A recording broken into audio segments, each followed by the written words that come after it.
आज सिसकौल में हादसा हुई। एक जन हमार छत्तीसगढ़िया भाई काम करत करत ख़त्म हो गए। कंपनी के लापरवाही के वजह से एक जन भाई हादसा में हमार गुजर गए।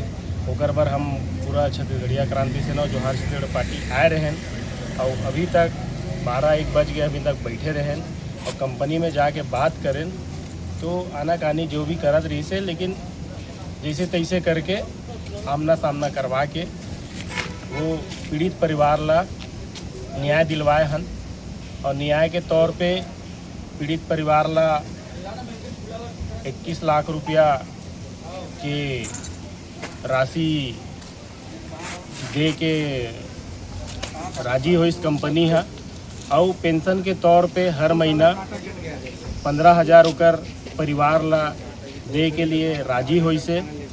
जैसे कि ओकर छोटे छोटे